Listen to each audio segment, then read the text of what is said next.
Hello guys, welcome back to the third lecture of the digestive system. तो हम लोगों ने देखो कवर करना स्टार्ट किए थे, तो सलेवरी ग्लैंड से हम लोगों ने स्टार्ट किया था।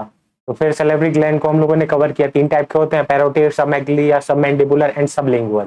फिर इसके बाद से हम लोगों ने इसकी लोकेशन देखी और डक्ट कौन कौन सी, एक्सटेंशन, वाटर एंड रिविनर। फिर उसके बाद से ओपनिंग कहाँ कहाँ होती है, फिर सिक्रेशन कितना कितना परसेंट होता है, और साथ में नर्व सप्लाई देखी। फिर उसके बाद से हम लोगों ने सलाइवा कवर किया, पीएच, वॉल्यूम, फिर कंपोजिशन क्या क्या होता है। मेनली वाटरी कंपोजिशन होता है, और एंजाइम्स में भी मेन हार्मोन होता है टाइलिन, या फिर इसको सेलेवरी एमाइलेज बोलते हैं, जो कि डाइजेशन में हेल्प करता है। साथ ही एसेसरी एंजाइम्स भी होते हैं कुछ कुछ। और साथ ही एक्शन हम लोगों ने देखा, एक्शन क्या होता है, तो स्टार्च को बोल सकते हैं पॉलीसेकेराइड को डाइसेकेराइड में तोड़ना, यानी कि माल्टोज एंड अल्फा डेक्टिन में इसको ब्रेक कर देता है, और 25 to 30% डाइजेशन माउथ में ही हो जाता है। फिर उसके बाद से फैक्टर देखा कौन कौन प्रमोट करते हैं, थॉट हो गया, स्मेल हो गया, साइट हो गया। फिर हम लोगों ने हिस्टोलॉजी देखी एलिमेंट्री कैनाल की। चार टाइप के लेयर से बनी होती है एलिमेंट्री कैनाल। आउटर से स्टार्ट करते हैं इनर की तरफ, तो सेरोसा, मस्कुलरिस, सब म्यूकोसा, म्यूकोसा। फिर सेरोसा किस चीज का बना होता है, तो visceral, peritoneum plus areolar connective tissue. Muscularis में अगेन दो लेयर आ जाती है, outer longitudinal, inner circular. Outer longitudinal, inner circular. फिर लास्ट में सब म्यूकोसा, फिर म्यूकोसा, फिर ल्यूमेन। फिर कौन से पार्ट में क्या क्या पाया जाता है, इसमें याद रखने वाली बात जो है मेन इंपॉर्टेंट है, वो ये थी कि सेरोसा जो होता है वो इसोफेगस में अब्सेंट होता है, और साथ ही स्टमक में ओमेंटम के फॉर्म में होता है, और डिओडिनम में नॉर्मली, डिओडिनम, जेजुनम, इलियम में नॉर्मल सेरोसा देखने को मिलता है। साथ ही मस्कुलर लेयर था, आउटर लॉन्गिट्यूडनल, इनर सर्कुलर। उसमें भी क्या होता है, स्टमक वाले एरिया में जो सर्कुलर लेयर होता है वो सर्कुलर और ऑब्लिक लेयर में डिवाइड होता है। तो ये एक इंपॉर्टेंट हो गया। साथ ही ब्रूनल ग्लैंड इंपॉर्टेंट है, क्वेश्चन आता है कि ब्रूनल ग्लैंड कौन से एरिया में पाया जाता है, तो सब म्यूकोसा में पाया जाता है ब्रूनल ग्लैंड। और साथ ही क्रिप्ट ऑफ लिवर कुंड, जो कि इंटेस्टाइनल जूस वगैरह सेक्रेशन में ब्रूनस ग्लैंड और crypt of liver Kund help करता है। साथ ही इसके साथ पैनल सेल और पेयर्स पैचेज भी पाए जाते हैं, जो कि बैक्टीरियोलाइटिक इन नेचर होते हैं, और साथ ही फॉरेन ऑर्गेनिजम्स को डिस्ट्रॉय करने में हेल्प करते हैं। तो ये हम लोगों ने छोटा मोटा रिवीजन टाइप का कर लिया। अब हम लोग आगे बढ़ते हैं। अब आगे हम लोग देखते हैं इसोफेगस और स्टमक के बारे में। तो सबसे पहले हम लोगों ने फूड को इंजेस्ट किया विया माउथ। फिर माउथ से ये फूड हमारे कहाँ जाएगा, इसोफेगस में जाएगा। तो हम लोगों ने माउथ में फूड को इंजेस्ट किया था, तो वहां पे सलाइवा का सिक्रेशन हुआ था, जो कि स्टार्च को कॉम्प्लेक्स पॉलीसेकेराइड को क्या सिंपल डाइसेकेराइड फॉर्म में चेंज करना स्टार्ट कर चुका है, और 25 to 30% डाइजेशन हो चुका है। फिर धीरे धीरे फूड पार्टिकल चूंकि सलाइवा से मिला हुआ है, तो इसोफेगस में आएगा, तो उसका थोड़ा मोड़ा डाइजेशन होता रहेगा। तो इसोफेगस अपना कोई पर्टिकुलर ऐसा कुछ नहीं है कि एंजाइम सेक्रेट करेगा, लेकिन बस ये पैसेज प्रोवाइड करता है, जिसके थ्रू फूड जो होता है वो माउथ से लेकर स्टमक तक एंटर कर जाता है। तो इसोफेगस एक सिर्फ सिंपली पाइप टाइप का स्ट्रक्चर है। फिर इसके बाद से ये जो मेरा स्ट्रक्चर है, इसको हम लोगों ने डायफ्राम बोला है। तो यहाँ डायफ्राम के ऊपर से डायफ्राम को क्रॉस करते हुए इसोफेगस जाता है, जो कि स्टमक से कनेक्ट करता है। और इस एरिया को जहाँ पे डायफ्राम को ये पास करता है इसोफेगस, इस एरिया को हिएटस बोलते हैं। फिर जहाँ पे इसोफेगस जो स्टमक से अटैच होता है, वहां पे एक पर्टिकुलर इंस्पेक्टर होता है, जिसको कार्डियक इंस्पेक्टर या फिर गैस्ट्रो इसोफेगल इंस्पेक्टर होता है। याद कैसे करेंगे, तो देखो गैस्ट्रो यानी कि स्टमक को किससे कनेक्ट कर रहा है ये इंस्पेक्टर, इसोफेगस से। तो इसोफेगस और गैस्ट्रो यानी कि स्टमक को कनेक्ट करने वाले इंस्पेक्टर को गैस्ट्रो इसोफेगल इंस्पेक्टर हम लोगों ने बोल दिया है। फिर यहाँ पे बात करते हैं कार्डिक इंस्पेक्टर। तो ये जो पहला पार्ट होता है स्टमक का, इस एरिया को हम लोग बोलते हैं कार्डिया या फिर कार्डिक। तो इसीलिए इसका नाम पड़ गया कार्डिक इंस्पेक्टर, क्योंकि इसोफेगस को कार्डिक पार्ट ऑफ स्टमक से कनेक्ट कर रहा है ये। साथ ही इस एरिया को देखते हैं, ये फर्स्ट एरिया हो गया कार्डिया, सेकेंड हो गया फंडस। तो ये अपर साइड में एरिया जो ऐसे निकला हुआ है, ये पर्टिकुलर एरिया मेरा है फंडस। फिर थर्ड एरिया है बॉडी, ये पूरा मिडिल पोर्शन जितना भी है स्टमक का एरिया, इसको हम लोग बॉडी बोलते हैं। तो ये बॉडी हो जाएगी हमारे स्टमक की। फिर ये फोर्थ एरिया जो लास्ट एरिया है, जहां से ये डिओडिनम से कनेक्ट होगा, ये जो निकला हुआ है सी शाइप स्ट्रक्चर, ये यहाँ से डिओडिनम स्टार्ट होता है। तो ये डिओडिनम हो गया। तो डिओडिनम और स्टमक अटैच कर रहे हैं यहाँ पे। ये स्टमक के लास्ट पार्ट को तो एंट्रम बोल दी हम लोगों ने, और स्टमक और डिओडिनम को जो इंस्पेक्टर कनेक्ट कर रहा है, इसको हम लोग पाइलोरिक इंस्पेक्टर बोल देते हैं। ये हमारा हो गया पाइलोरिक इंस्पेक्टर।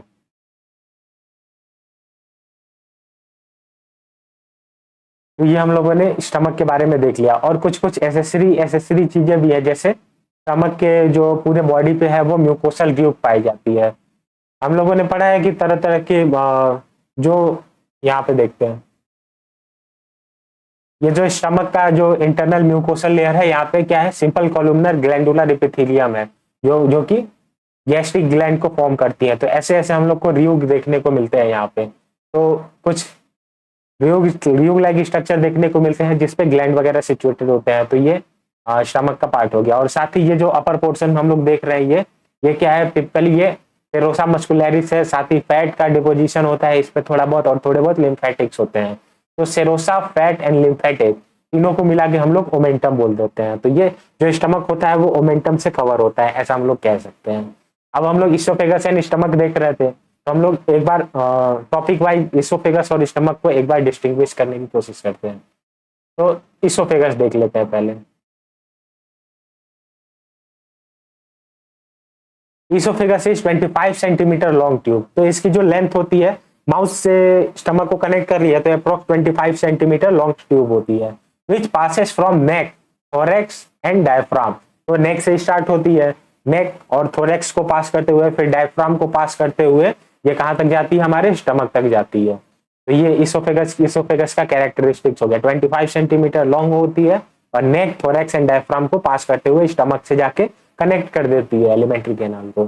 फिर no digestive enzymes are secreted from oesophagus. तो अभी मैंने बताया यहाँ पे कोई एक पर्टिकुलर एंजाइम्स का सिक्रेशन नहीं होता है, जब but digestion occur in influence of salivary amylase. तो जो माउथ से जो सेलेवरी एमाइलेज हमारे फूड पार्टिकल से जो मिक्स हुआ है, उसी के साथ डाइजेस्ट करता हुआ ये इसोफेगस के थ्रू फूड पार्टिकल जो है वो स्टमक में इंटर कर जाते हैं। तो ये बहुत इंपॉर्टेंट लाइन थी, no digestive enzymes are secreted from oesophagus. कोई डाइजेस्टिव एंजाइम सीक्रेट नहीं होता इसोफेगस से। तो इसोफेगस हमारा कंप्लीट हो गया। अब स्टमक देख लेते हैं एक बार। स्टमक, तो यहाँ पे मैंने एक्सप्लेन किया था कि कौन कौन से पार्ट होते हैं। कार्डिया हो गया, फंडस हो गया, बॉडी हो गई, एंट्रम हो गया, ओमेंटम से कवर होगा जो कि सेरोसा फैट एंड लिम्फेटिक्स से बना होता है ओमेंटम। साथ ही म्यूकोसल ट्यूब भी पाए जाएंगे इसके ऊपर। फिर इंस्पेक्टर कौन कौन से होते हैं, कार्डिक इंस्पेक्टर या गैस्ट्रो इसोफेगल इंस्पेक्टर। साथ ही ये रहा मेरा पाइलोरिक इंस्पेक्टर। फिर हिएटस होता है यहाँ पे। हिएटस वो पार्ट होता है जहाँ से इसोफेगस जो होता है वो डायफ्राम को क्रॉस करता है और स्टमक से जाके कनेक्ट होता है। ये हिएटस स्ट्रक्चर हो गया। अब स्टमक के बारे में कुछ इंपॉर्टेंट पॉइंट भी देख लेते हैं। Stomach is the widest part of the alimentary canal. Alimentary canal का जो वाइडेस्ट पार्ट होता है वो स्टमक होता है। हम लोगों ने अक्सर देखा होगा कि हम लोग शादी वगैरह में जाते हैं तो कुछ ओवरडोज ही कर लेते हैं, ज्यादा ही कुछ खा लेते हैं। तो फिर उस खाने की कैपेसिटी के हिसाब से नॉर्मल डे में तो हम लोग नॉर्मल खाना खाते हैं, लेकिन अगर कभी शादी ब्याह वगैरह में हम लोग अगर ज्यादा खा भी लेते हैं तो भी हमारा स्टमक जो होता है वो फूल के ऐसे एकोमोडेट कर लेता है फूड को, और इसीलिए इसको बोला जाता है कि widest part of the alimentary canal. ये फूड के अकॉर्डिंग, जैसे फूड अगर ज्यादा हम लोग इंटेक कर लिए हैं तो ये बढ़ जाता है इसका साइज, और अगर फूड वगैरह स्टमक में अगर कम पड़ गया है तो ये धीरे धीरे श्रिंक भी हो जाता है। तो वाइडेस्ट पार्ट अगर बोलने को आएगा तो हम लोग ये बोल सकते हैं कि stomach is the widest part of the alimentary canal.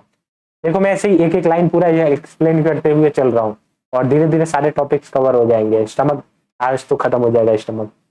फिर देखो जे शेप्ड वाइल एम्प्टी।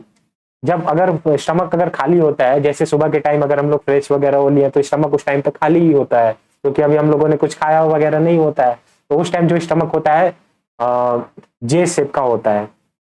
ये देखो ये जे शेप लाइक स्ट्रक्चर ऐसे बनाता है, जे शेप लाइक स्ट्रक्चर। ये एक एम्प्टी स्टमक होता है, और जब हम लोग का स्टमक फुल होता है तो वो एकोमोडेट कर लेता है फूड के अकॉर्डिंग, तो इसीलिए वाइडेस्ट पार्ट भी बोला गया है। फिर extra muscular layer oblique muscle are found in the stomach. Oblique muscle मैंने बताया था कि ऑब्लिक मसल पाया जाता है स्टमक में। तो मैक्सिमम पेरिस्टाल्सिस अगर, तो इसी कारण से मैक्सिमम पेरिस्टाल्सिस जो होता है वो स्टमक में हो सकता है। ऑब्लिक मसल एक लेयर बना लेता है जिसके कारण मैक्सिमम पेरिस्टाल्सिस में हेल्प करता है। तो पेरिस्टाल्सिस के थ्रू फूड पार्टिकल जो होते हैं वो स्टमक से डिओडिनम में इंटर कर पाते हैं। तो जितना ज्यादा पेरिस्टाल्सिस होगा उतना फूड को ये धक्का दे पाएगा डिओडिनम की तरफ। तो maximum peristalsis occur in the stomach.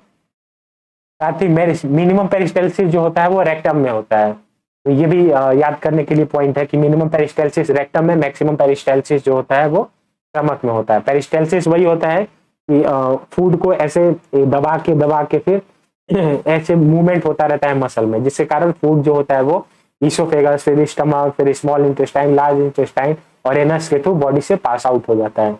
ये पेरिस्टाल्सिस होता रहता है, यानी मस्कुलर मूवमेंट होते रहते हैं उसी के थ्रू फूड जो होता है वो पास कर पाता है, तो ये पेरिस्टाल्सिस होता है। Stomach is covered by a thick layer of fat, stomach is covered by a thick layer of fat, lymph vessel and serosa. Fat, lymph vessel and serosa, अभी मैंने बताया था कि इन तीनों को मिला के ओमेंटम बोलते हैं।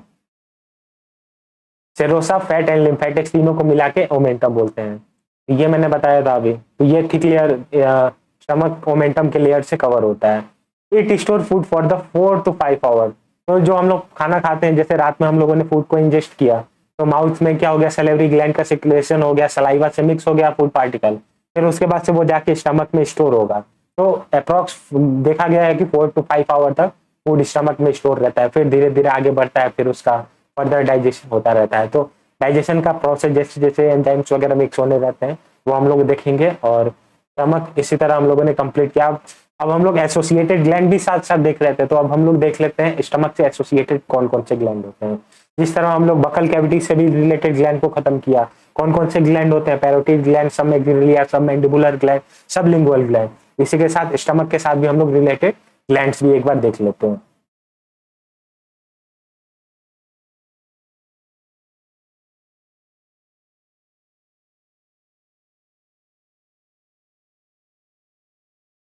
देखो गैस्ट्रिक ग्लैंड हम लोग स्टार्ट करते हैं। तो गैस्ट्रिक गैस्ट्रिक ग्लैंड का टिपिकली काम क्या होता है, तो इसका काम होता है गैस्ट्रिक जूस का सिक्रेशन करना। और गैस्ट्रिक का जूस पर डे हम लोग का कितना सिक्रेट हो जाता है, तो 2000 ml से 3000 ml पर डे, 2000 ml से 3000 ml, यानी 2 to 3 litre gastric juice per day secrete हो जाता है हमारे बॉडी में। इसको बोल सकते हैं पर डे, 2000 ml से 3000 ml पर डे। अब सेल कौन कौन से टाइप के होते हैं, तो गैस्ट्रिक ग्लैंड्स जो होते हैं वो सेल देख लेते हैं। पहला तो होता है सुपरफिशियल म्यूकस सेल, और साथ ही साथ होता है म्यूकस नेक सेल। सुपरफिशियल म्यूकस सेल और म्यूकस नेक सेल, तो दोनों एक ही टाइप का, सिमिलर टाइप का काम होता है, इसीलिए हम लोग इसको एक नंबर देते हैं, यानी कि एक ही टाइप का सेल मानते हैं, जो कि जिसका मेनली काम क्या होता है, म्यूकस का सिक्रेशन करना। और म्यूकस का सिक्रेशन करना क्यों जरूरी है, अभी हम लोग देखेंगे आगे। फिर सेकेंड टाइप के सेल जो है वो है पेराइटल या ऑक्जेंटिक सेल। पेराइटल या ऑक्जेंटिक सेल का काम क्या होता है, HCl का सिक्रेशन करना और कैस्ट्रल इंट्रिंसिक फैक्टर यानी कि CIF का सिक्रेशन करना। तो पेराइटल या ऑक्जेंटिक सेल क्या करेगा सिक्रेशन में, HCl का सिक्रेशन करेगा और कैस्ट्रल इंट्रिंसिक फैक्टर का सिक्रेशन करेगा। फिर तीसरे टाइप के जो गैस्ट्रिक ग्लैंड में सेल्स पाए जाते हैं वो है चीफ सेल, जाइमोजन सेल या पेप्टिक सेल, इन्हीं को बोला जाता है। एक ही नाम तीन है, लेकिन एक ही सेल है, एक ही सेल के तीन नाम है, ऐसा बोल सकते हैं। चीफ सेल, जाइमोजन सेल या पेप्टिक सेल, इनका मेनली काम होता है प्रोरेनिन और पेप्सिनोजेन एंड गैस्ट्रिक लाइपेजेस का सेक्रेशन करना, जो कि प्रोटीन डाइजेशन में हेल्प करते हैं। फिर चौथे टाइप के सेल जो होते हैं वो होता है अर्जेंटाफिल सेल। अर्जेंटाफिल सेल या इसी को हम लोग बोलते हैं इंटेरोक्राइन सेल, इंटेरोइंडोक्राइन सेल या अर्जेंटाफिल सेल, ये चौथे टाइप के सेल है। अब ये 4 टाइप के होते हैं, सॉरी ये टिपिकली 3 टाइप के होते हैं। पहला है डी सेल, दूसरा है जी सेल, तीसरा है ECL सेल या ई क्लास सेल। तो पहला जो डी सेल है वो क्या सिक्रेट करता है, सोमेटोस्टैटिन को सिक्रेट करता है। जी सेल जो होता है वो गैस्ट्रिक हार्मोन को सिक्रेट करता है। डी सेल सोमेटोस्टैटिन, जी सेल जो होता है वो गैस्ट्रिन हार्मोन को सिक्रेट करता है। और जो ECL यानी कि इंटेरोक्रोमेफिन लाइक सेल, ये क्या सिक्रेट करते हैं, हिस्टामिन एंड सेरोटोनिन को सिक्रेट करते हैं। और इन सब का जो सिक्रेशन होता है बहुत स्मॉल क्वांटिटी में होता है, क्योंकि ये जो डी सेल है और जी सेल है ये क्या है, इंडोक्राइनल सेल है। और साथ ही साथ ECL जो भी है ये भी एक तरीके से इंडोक्राइनल ही सेल है। तो ये क्या करेंगे, हार्मोन का सिक्रेशन करेंगे। तो सोमेटोस्टैटिन जो है एक पर्टिकुलर हार्मोन है, गैस्ट्रिन जो है वो भी एक हार्मोन ही है। फिर इसके काम देख लेते हैं एक बार। तो ये जो सुपरफिशियल म्यूकस सेल है या म्यूकस नेक सेल है, ये सेक्रेट करते हैं टिपिकली म्यूकस का सेक्रेशन करना इनका पर्टिकुलर काम होता है। एक सेकेंड, म्यूकस का सेक्रेशन करते हैं सुपरफिशियल म्यूकस सेल या म्यूकस नेक सेल। और ये म्यूकस सेल का सेक्रेशन क्यों करते हैं, तो पेराइटल या ऑक्जेंटिक सेल जो होता है वो HCl का सेक्रेशन करता है। HCl का सेक्रेशन करता है, तो HCl हम लोग को पता है कि एक एसिड है, वो क्या करता है, फूड को गलाने में हेल्प करता है, या फिर जितने भी फॉरेन पार्टिकल्स हो गए जैसे बैक्टीरिया हो गया या फिर कोई भी फॉरेन ऑर्गेनिजम्स अगर बॉडी में इंटर करता है माइक्रो पार्टिकल के रूप में, तो ये HCl क्या करते हैं, उसको किल करने का काम करते हैं, क्योंकि स्टमक का पीएच भी ये टिपिकली गिरा देते हैं, बहुत कम कर देते हैं पीएच, अप्रॉक्स 1.5 से 2.5 तक ले जाते हैं पीएच। तो 1.8 का भी पीएच माने तो बहुत कम पीएच होता है, उस पीएच पे बहुत सारे मतलब मोस्टली बैक्टीरिया वगैरह या फिर फॉरेन पार्टिकल सर्वाइव नहीं कर पाते हैं। तो फिर इसी के साथ और क्या ये सिक्रेट करता है, कैस्टल इंट्रिंसिक फैक्टर। तो कैस्टल इंट्रिंसिक फैक्टर जो होता है वो बॉडी में क्या होता है, विटामिन B12 वगैरह के डाइजेशन में हेल्प करता है। तो कई बार पेशेंट वगैरह आते हैं हॉस्पिटल में, तो उन लोग का प्रॉब्लम देख के पता चल जाता है कि इनको विटामिन B की कमी है। तो इनका क्या किया जाता है, इनका जो ट्रीटमेंट करने का हम लोग का तरीका होता है वो बोला जाता है कि तुम लोग क्या करो, मील की फ्रीक्वेंसी बढ़ाओ। मील की फ्रीक्वेंसी बढ़ाने से विटामिन B12 के एब्जॉर्प्शन पे क्या असर पड़ता है वो मैं बताने जा रहा हूँ। तो ये जो कैस्टल इंटेंसिक फैक्टर है, अगर हम लोग एक बार फूड खाते हैं या लंच कर रहे हैं या फिर डिनर कर रहे हैं, तो अगर हम लोग एक बार फूड को इंजेस्ट करते हैं तो एक बार में 10 मॉलिक्यूल ऑफ CIF रिलीज होता है। 10 मॉलिक्यूल, एक बार में 10 मॉलिक्यूल्स पर मील, 10 मॉलिक्यूल्स पर मिल रिलीज होता है। तो कई बार क्या होता है कि किसी पेशेंट में गड़बड़ हो जाता है, कैस्ट्रेट इंट्रिंसिक फैक्टर की कमी हो जाती है, तो उसका विटामिन B12 का एब्जॉर्प्शन कम हो जाता है। तो उसे बोलते हैं कि भैया तुम कितनी बार खाना खाते हो, तो वो बोलेगा कि सर 2 बार खाना खाते हैं। 2 बार खाना खाते हैं, फिर पूछा जाएगा कितनी रोटी खाते हो, तो वो बोलेगा 6 रोटी खाते हैं 2 बार में 3-3 करके। तो मैं उसको बोलूंगा कि तुम 2 बार के बजाय उस खाने को 3 भाग में बांट दो और 2-2 रोटी पर मील खाओ। तो जब वो 2-2 रोटी खाएगा एक पर्टिकुलर गैप का अंतर दे के, तो उसके अंदर क्या होगा, अगर 10 मॉलिक्यूल से घट के CIF का प्रोडक्शन 8 मॉलिक्यूल पर मील हो गया है, तो उसका क्या होगा, अगर 3 बार वो खाना खाएगा तो 8 16 8 तरीके 24, तो 24 मॉलिक्यूल ऑफ CIF रिलीज हो जाएगा और वो क्या करेगा, विटामिन B12 के डाइजेशन में हेल्प करने लगेगा। तो इसलिए क्या होता है, CIF जरूरी होता है ताकि हमें विटामिन की कमी ना हो। फिर ये HCl क्या होता है कि इतना इतना ज्यादा एसिडिक होता है कि ये क्या म्यूकस को ये क्या इंटरनल जो भी स्टमक का जो इंटरनल लेयर है उसको भी गला सकता है। तो इसके लिए ये म्यूकस एक्सेसिव मात्रा में रिलीज होता है, जो कि क्या करता है कि लींड करता है किसको, या स्टमक को, जिससे कि ये HCl जो है वो सेल वॉल पे, इन सब सेल वॉल पे काम नहीं कर पाए। साथ ही चीफ सेल, जाइमोजेन सेल या पेप्टिक सेल, ये प्रोरेनिन, पेप्सिनोजेन और गैस्ट्रिक लाइपेज है। ये प्रोरेनिन और पेप्सिनोजेन है वो क्या है, प्रोटीन वगैरह पे काम करते हैं, प्रोटीओजेज वगैरह में चेंज कर देते हैं कॉम्प्लेक्स प्रोटीन को। साथ ही अर्जेंटाफिन या इंटेरोइंडोक्राइन सेल का बता दिया। डी सेल जो है वो सोमेटोस्टेटिन सेल सिक्रेट करेगा, सोमेटोस्टेटिन हार्मोन। जी सेल जो है वो गैस्ट्रिन हार्मोन सिक्रेट करेगा। और ये क्या होता है, दोनों इनहिबिटरी इन नेचर होते हैं। सोमेटोस्टेटिन क्या करेगा, गैस्ट्रिन हार्मोन को इनहिबिट करेगा। जैसे गैस्ट्रिक हार्मोन क्या करेगा, जितने भी गैस्ट्रिक जूस वगैरह है जैसे prorenin, pepsinogen, HCl, castor, mucus, इन सब का सिक्रेशन बढ़ाएगा। लेकिन अगर एक्सेसिव मात्रा में पता चलेगी ये लोग एक्सेसिव मात्रा में अगर बढ़ने लगे हैं, तो ये क्या करेगा, निगेटिव फीडबैक भेजेगा। फिर डी सेल से सोमेटोस्टेटिन रिलीज होगा और वो क्या करता है, गैस्ट्रिक हार्मोन को इनहिबिट कर देता है। फिर E class cell histamine and serotonin secrete करता है बहुत माइन्यूट क्वांटिटी में, तो इसका कुछ उतना इंपॉर्टेंस नहीं है। अब ये एक्शन ऑफ HCl देख लेते हैं एक बार। तो HCl का एक्शन अभी मैंने थोड़ा मोटा मोटी बता दिया कि पीएच जो क्या ले जाता है स्टमक का 1.5 से 2.5, टिपिकली इसको 1.8 बोला जाता है, लेकिन ये वेरी करता है depend on the HCl concentration. 1.5 से 2.5 तक जाता है। ये क्या करेगा, प्रोरेनिन जो कि चीफ सेल, जाइमोजेन सेल या पेप्टिक सेल द्वारा रिलीज किया गया है, इसको रेनिन में कन्वर्ट करेगा in the presence of HCl। और ये रेनिन का क्या काम क्या होता है, ये मिल्क प्रोटीन पे वर्क करता है और डाइजेशन ऑफ मिल्क प्रोटीन में हेल्प करता है। फिर पेप्सिनोजेन की बात करें, पेप्सिनोजेन भी इनएक्टिव फॉर्म में होता है। ये HCl क्या करता है, इसको पेप्सिन में चेंज कर देता है और इसको एक्टिव करा देता है। और ये डाइजेशन ऑफ ऑल प्रोटीन, यानी कि जितने भी अदर टाइप के मिल्क प्रोटीन के अलावा जितने भी टाइप के प्रोटीन है सबके डाइजेशन में हेल्प करता है protein. Dissolve food particle, HCl जो होता है हाईली एसिडिक इन नेचर होता है। ये क्या करता है, सारे फूड पार्टिकल को गला के डिजॉल्व कर देता है। और साथ ही मैंने बताया कि जितने भी फॉरेन मॉलिक्यूल्स वगैरह आ रहे हैं या फिर फॉरेन पार्टिकल्स आ रहे हैं जो कि हमारे बॉडी को हार्म कर सकते हैं, इंटरनली डैमेज कर सकते हैं, उनको ये किल करता है जितने भी पैथोजेंस हैं। और ये दोनों पॉइंट बहुत इंपॉर्टेंट है। अब जैसे क्वेश्चन बहुत लोगों के माइंड में होता है, मुझसे भी बहुत सारे लोगों ने पूछा हुआ है कि हम लोग का जो बॉडी है HCl इतना हाईली कंसंट्रेटेड होता है, HCl इतना हाईली कंसंट्रेटेड होता है तो ये बॉडी को गला क्यों नहीं देता है इंटरनली? तो इसका आंसर है म्यूकस सेल। तो म्यूकस सेल की कोटिंग हो जाती है स्टमक के इंटरनल लेयर पे, तो वो क्या करता है HCl से गलाने की कोशिश कर देता है। और इसी के साथ एक और क्वेश्चन बनता है कि ये जो प्रोटियोलाइटिक एंजाइम्स है, प्रोटियोलाइटिक एंजाइम जैसे पेप्सिन हो गया, रेनिन हो गया, तो हमारा जो सेल का स्ट्रक्चर हम लोग पढ़ेंगे तो उसमें क्या होता है कि जो सेल का स्ट्रक्चर होता है उसमें लिपिड और प्रोटीन की लेयर होती है। सेल मेम्ब्रेन का जब हम लोग स्ट्रक्चर पढ़ेंगे तो उसमें प्रोटीन की भी होती है, प्रोटीन के चैनल्स वगैरह प्रेजेंट होते हैं जितने भी सेल मेम्ब्रेन वगैरह होते हैं। तो क्वेश्चन ये आता है कि हमारे फूड पार्टिकल को तो डाइजेस्ट करता है ये पेप्सिन एंड रेनिन, लेकिन हमारे सेल वॉल को क्यों नहीं डाइजेस्ट कर लेता है?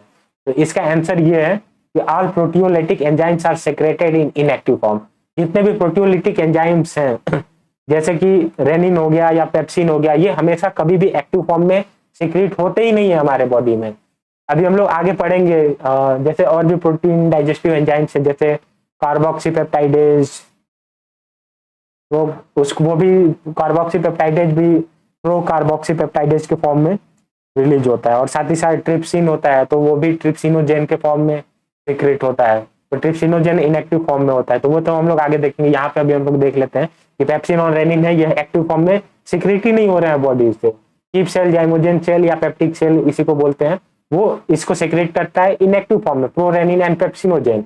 और HCl के प्रेजेंस में ये एक्टिव फॉर्म में चेंज हो रहे हैं। तब तक स्टमक के इंटरनल लिटिंग पे म्यूकस की कोटिंग हो गई है, तो फिर वो जिससे कि वो हमारे सेल को डाइजेस्ट ना कर दे, इसीलिए ये जितने भी प्रोटियोलिटिक एंजाइम्स हैं वो सभी इनएक्टिव फॉर्म में सीक्रेट होते हैं। Excessive mucus and bicarbonate prevent excoriation of cell from HCl। HCl पता है हाईली कंसंट्रेशन है, तो जितना हाईली कंसंट्रेशन है उसी हाई क्वांटिटी में एक्सेसिव म्यूकस एंड बाइकार्बोनेट भी हमारी बॉडी में सीक्रेट होते हैं, जो कि एक्सेस में हाई क्वांटिटी में प्रोड्यूस होते हैं, जिससे कि वो इंटरनल एक्सपोरिएशन है, यानी कि जो स्टमक का इंटरनल पार्ट है उसको रप्चर होने से बचाते हैं। ये हम लोगों ने इसोफेगस एंड स्टमक कंप्लीट कर लिया आज। अब नेक्स्ट लेक्चर में हम लोग स्मॉल इंटेस्टाइन एंड जितना भी पाथवे है डाइजेशन का और साथ ही साथ लार्ज इंटेस्टाइन भी कवर कर लेंगे। तो इसी के साथ थैंक यू गाइस।